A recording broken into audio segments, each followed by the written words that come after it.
Bueno, le voy a dar la bienvenida a Roque Benavides. Él es presidente, por supuesto, del directorio de la compañía Buenaventura. Es también el decano del Colegio de Ingenieros, ¿no es cierto?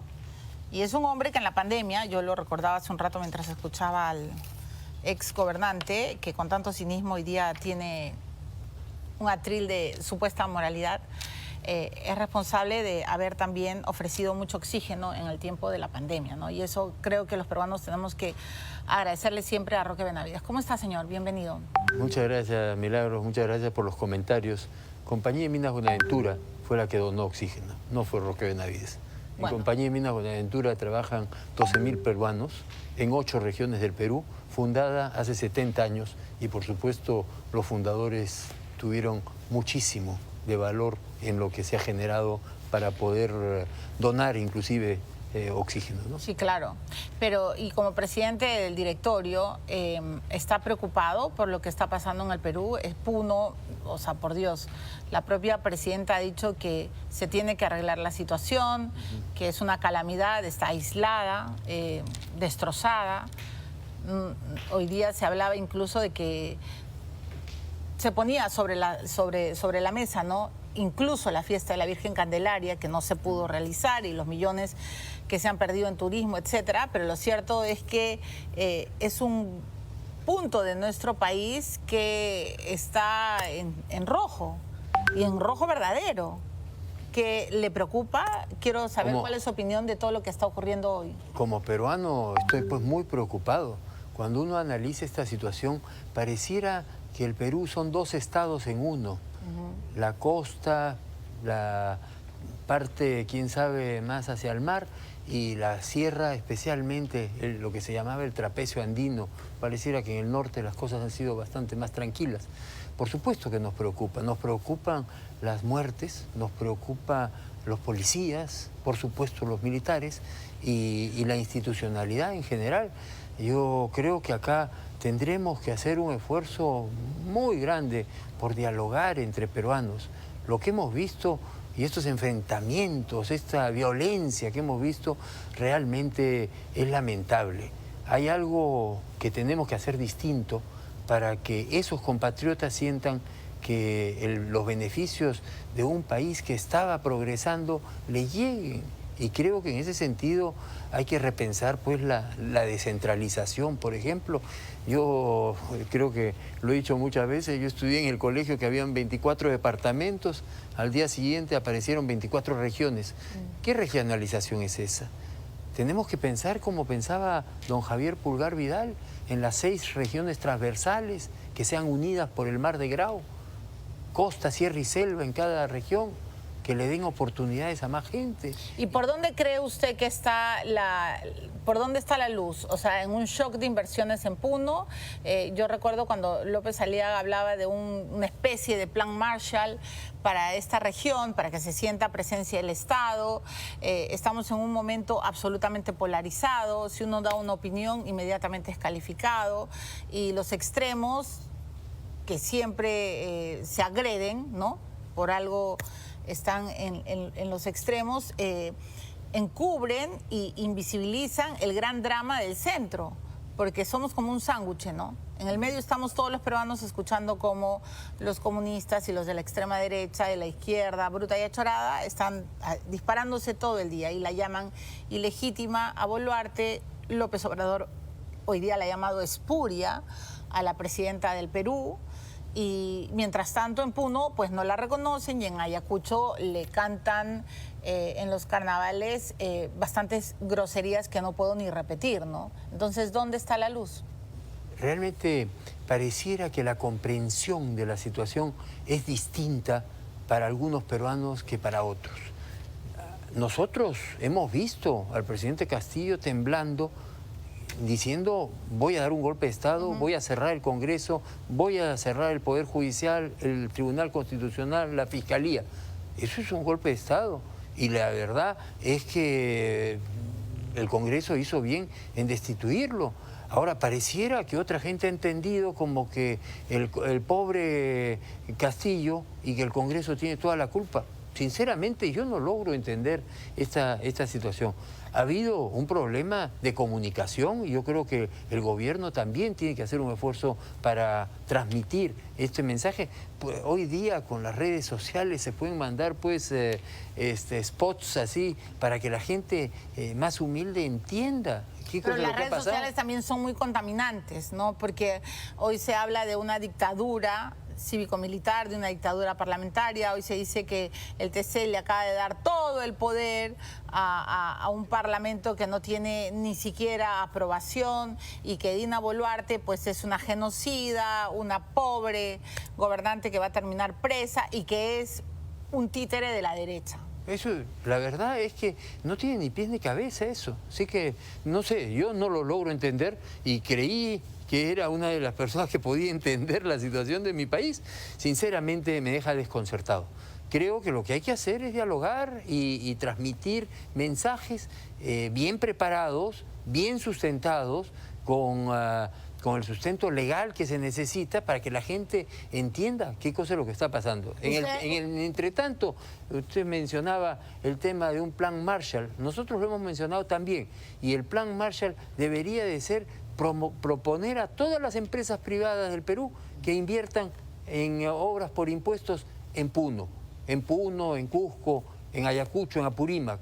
¿Por qué no? Y concentrar esos esfuerzos. Pero ese tiene que ser un trabajo conjunto del público y privado, que el Estado promueva ese tipo de inversiones. Yo creo que algo de eso vamos a tener que hacer, pero para eso se necesita orden, ¿eh? No hay forma de tener inversiones en Puno si es que vamos a estar con estos enfrentamientos entre peruanos.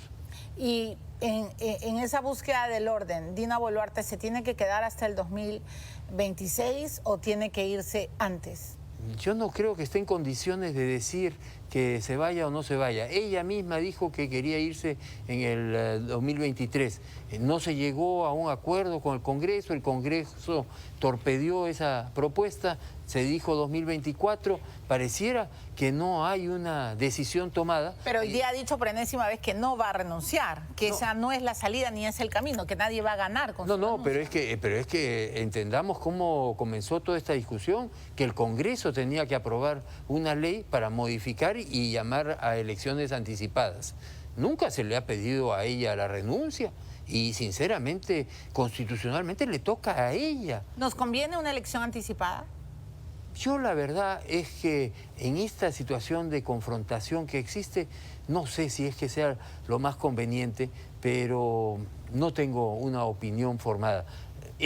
Lo que sí hay que hacer es cambiar las reglas para que pueda haber mucho más estabilidad.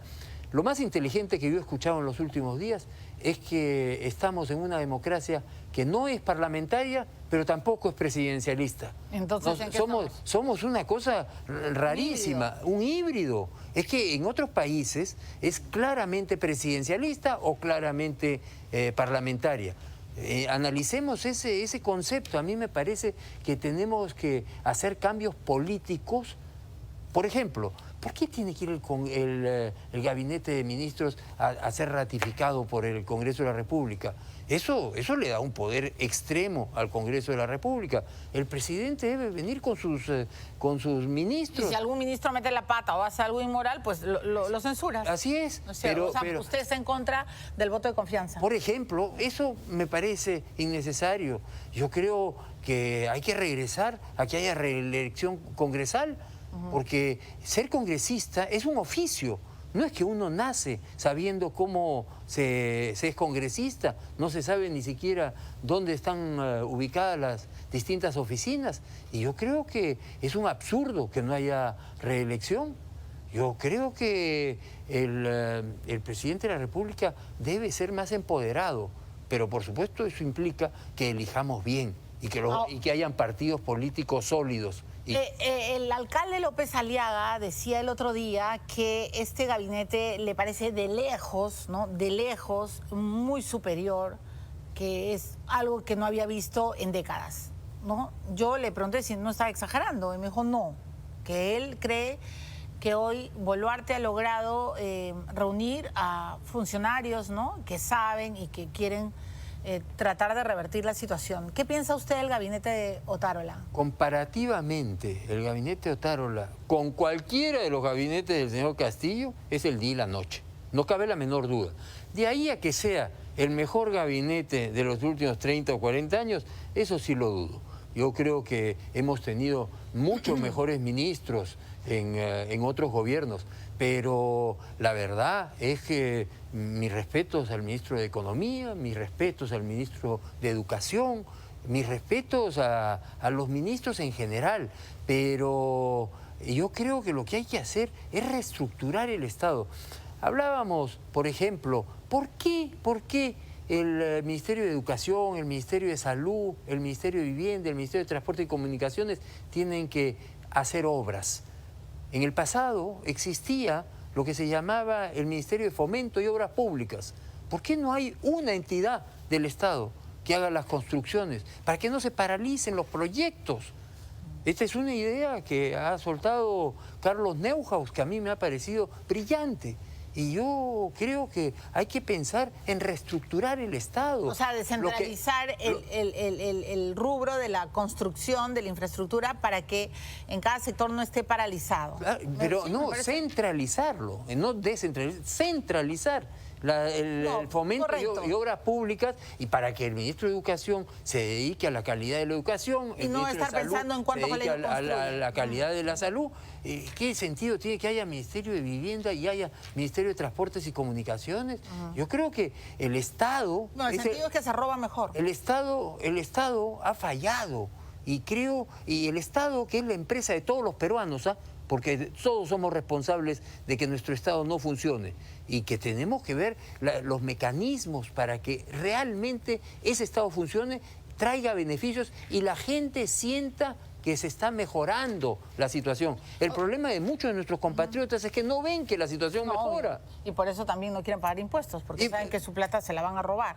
Pero quiero llegar a eso.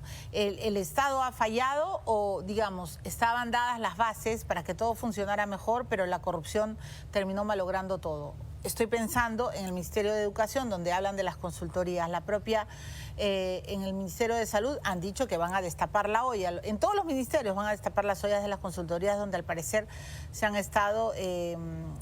han ocurrido festines millonarios. Pero no solo eso, están las aceitadas para que se aceleren los procesos en el Ministerio de Vivienda. Usted es ingeniero, usted es decano de los ingenieros. ¿Qué hacemos con los terrenos truchos, con los terrenos que han logrado, ¿no?, el gran imperio, gracias a que se ha aceitado? Los grandes males en el Perú son primero la corrupción. Hay que combatirla con todos los recursos que tengamos. La informalidad, que además se mezcla con corrupción. El centralismo, que es lo que, por ejemplo, hace reaccionar a nuestros compatriotas de Puno y de la sierra de nuestro país. Y, por supuesto, la inseguridad ciudadana.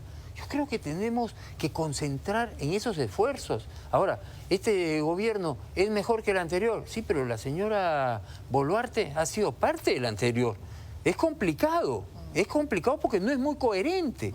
El tema es que, si es que han habido todas estas corrupciones que se están hablando, ¿qué cosa dijo la señora Boluarte estuvo callada durante los 15 meses? Totalmente. Entonces hay que ser pues muy autocrítico y enfrentar los problemas. Bueno, pero a ver, cabe la posibilidad de que ella, habiendo visto la cochinada, quiera reivindicar incluso hasta su nombre y apellido y quiera destapar las ollas. Pero lo que hemos descubierto en el Ministerio de Vivienda es la enorme facilidad con la que se solucionan las titulaciones, ¿no?, las superposiciones, y de pronto una señora como Sada Goray es capaz de aceitar a un asesor de gabinetes del Ministerio de Vivienda y solucionar su vida. Y hoy día Centenario está construyendo sobre un terreno que fue aceitado. Muy ¿Cómo mal. hacemos? Esas cosas hay que aclararlas. Eso no quiere decir que todo el sector privado está actuando de esa manera. Yo creo que a la señora Goray, o como se apellide, hay que pedir que la traigan al Perú para que aclare los temas. Así como están trayendo al señor Toledo, pues que la traigan a ella también. ¿Tiene miedo de que Toledo llegue al Perú? Ningún miedo. Yo creo que el señor Toledo tiene que aclarar los 35 millones de dólares. Odebrecht, el Club de la Construcción, nos han hecho mucho daño principalmente al sector privado. porque la gente cree que todos somos iguales y no somos iguales. Yo no estoy dispuesto a aceptar que nos vengan a decir a todos corruptos, como si se le va a decir a todos los políticos corruptos, a todos los profesores corruptos, a toda la gente de prensa corrupta. No, pues, no generalicemos. Seguramente el 99.9% de los peruanos somos gente honorable, gente esforzada. No, yo estoy de acuerdo, los malos hacen demasiado ruido, pero tengo que ir a la pausa, pero me quiero concentrar un segundo en Toledo. Entonces, dicen, por supuesto el cotilleo periodístico, que llega a Toledo y que va a pasar si es que empieza a hablar, si se convierte en un colaborador para bajar su pena, va a echar a los delincuentes de corbata y de sacos muy elegantes que ¿Me quito la corbata? Que de repente van al Club del Golf. Usted me ha dicho, yo no tengo miedo a que hable Toledo. O sea, usted no fue parte de la cofradía tolediana. No he tenido ninguna vinculación con el señor Toledo. Al revés, el señor Toledo tenía frases muy duras y la señora Nadine decía que se cuiden los roquecitos. No, señor Elian, eran iguales. Sí. Que se cuiden los roquecitos, que los vamos a destruir. Una frase célebre de Elian. ¿Cree que Toledo hable? No sé, ojalá. Lo que pasa es que hay que mantenerlo lejos del alcohol, ¿no? Para que hable. Pero si habla, deben varios estar hoy día temblando, ¿no? No sé, no lo sé. Yo supongo que si, o sea, por Dios, es que ha habido corrupción. Millonarios con Toledo, muchos. Si ha habido corrupción, hay que atacarla. Hay que aclarar todos los temas. Mientras que no aclaremos los temas, la gente se va a quedar pensando, fíjense, están ocultando estos señores que estuvieron en el poder. Ok, voy a la pausa, pero cuando uno le dice, señor Benavides, imagine la escena, Fujimori, Castillo, Toledo en la Diroes, próximamente Vizcarra, si es que hay justicia. Humala está en proceso, no sabemos si llegará o no a prisión. ¿Qué piensa? Es lamentable, y la imagen como país es terrible. Yo creo que hay que transparentar el Estado. No puede ser, pues, las cosas que hemos vivido los últimos años y las repercusiones. Pero ni por toda esa podredumbre que vemos, ni por todo ese amor a la patria que usted tiene, se va a lanzar a la presidencia. No hay candidatos, no hay elecciones. Yo no sé a qué viene eso de lanzarse o no lanzarse. No, pues porque estamos viendo que hay una enorme incertidumbre, que no sabemos al final qué va a pasar. Algunos hablan de una coalición. López Aliaga habla de coalición. Ayer estuvo Lourdes Flores Nano, también piensa en una coalición. Neuhaus también piensa en una coalición. ¿Usted en qué piensa? Yo creo que la democracia peruana, con elecciones libres y transparentes, debe elegir a quien mejor les parezca y saldrán pues dos candidatos seguramente. No, ya, pero ¿cree que debe haber una coalición del centro y de la derecha? Yo no creo que tengan que ser coaliciones anticipadas. Yo creo que el pueblo se pronuncia a través del voto y en función a los resultados se debe buscar concentrar el poder para ver de conseguir el mejor candidato. ¿Se va a inscribir en el partido aprista? Por el momento no. Después de la pausa nos contará por qué, ¿no? Se supone que es allista, ¿no? Se supone que adora y protege y respeta la... Eso es estrictamente cierto. Ojalá que hubieran más políticos como Aya Latorre, el doctor Bedoya o el arquitecto Belaúnde en estas épocas. Vamos a ir a la pausa. Estamos con Roque Benavides. Ya regresamos.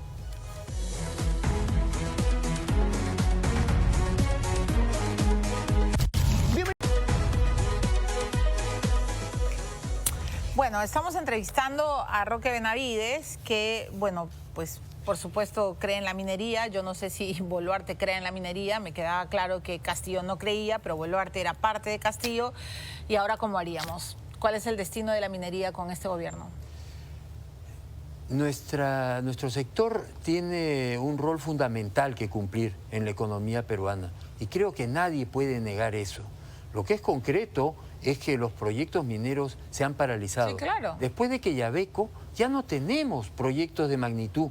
Y eso es lo que ocurrió con las Bambas. Eso es lo que ha mantenido el crecimiento económico. Y hay que entender que un recurso como la minería es una bendición para el país, que tenemos el derecho y la obligación de ponerlo en valor. Eso sí, minería responsable.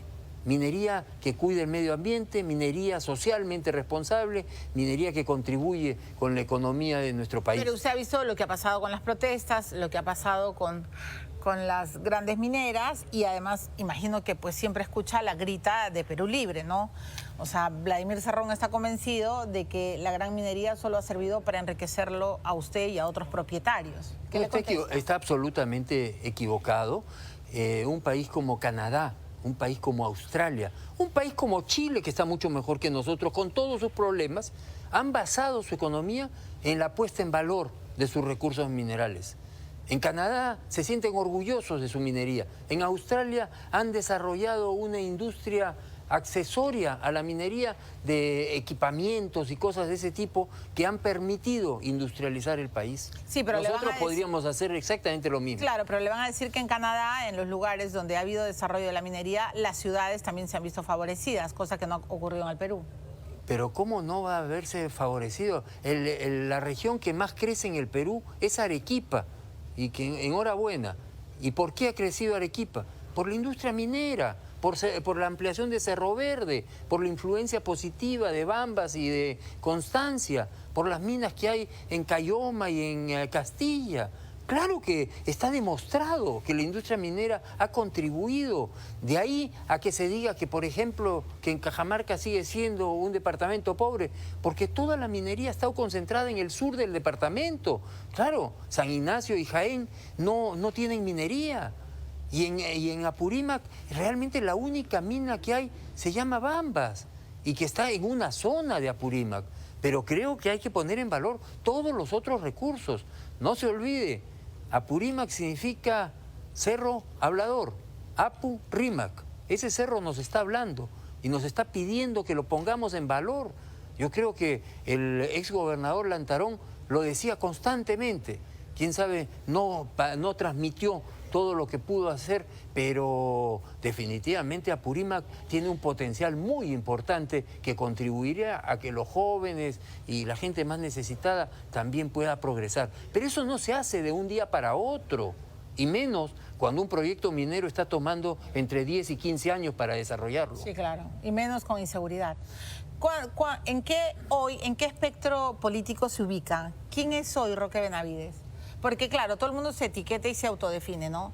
Eres caviar, eres de centro, eres rocotito, eres sandía, eres de la derecha, eres bruto, eres achorado. ¿Quién es? La verdad es que yo me quedo sorprendido de estos motes que se ponen, que no contribuyen al diálogo entre personas. Porque a la hora que le ponen el mote caviar o el mote comunista o el mote derechista, ya comenzó a haber un problema, un enfrentamiento.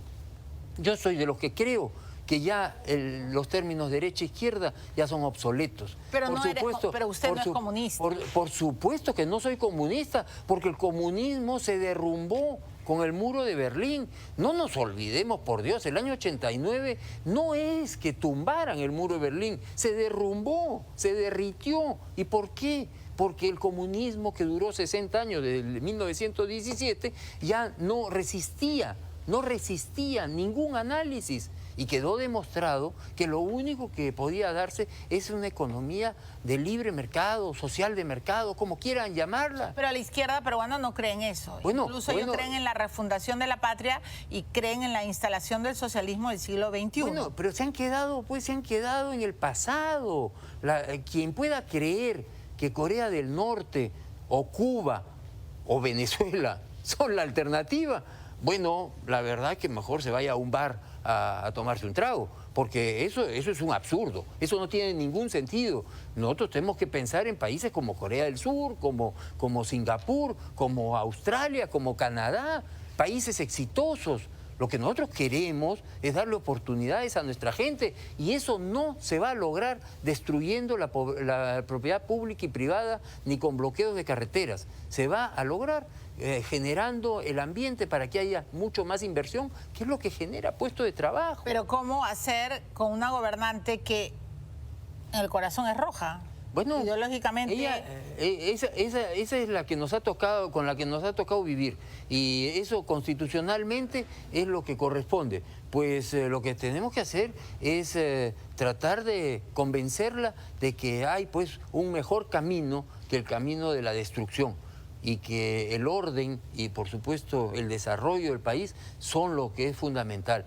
Pongámonos a trabajar el sector público y el sector privado en beneficio del país. Eso es lo que tenemos que hacer. Eso debería suceder en algún momento. Tengo que terminar el programa, va a llegar Beto Ortiz, pero tengo que hacerle esta última pregunta. Hoy día López Obrador ha hablado de que hay que convocar a la OEA, de que hay que pedir la ayuda internacional para liberar a este pobre hombre, ¿no? Campesino, rural, profesor, que está secuestrado, que es un preso político. Está hablando de Pedro Castillo. ¿Qué le responde usted a López Obrador, a Petro y a todos los gobernantes desinformados que están haciendo una verdadera campaña de desinformación? Ahí toca a la Cancillería plantarse firme y por supuesto llamar a quien tenga que llamar y a consultas y por supuesto transmitirle a este señor senil que es López Obrador y ideologizado absurdo, que esa no es la situación del país. Yo creo que esa es una interferencia inaceptable. Así como se le ha declarado persona no grata al señor Petro, yo creo que hay que declarar persona no grata también a López Obrador.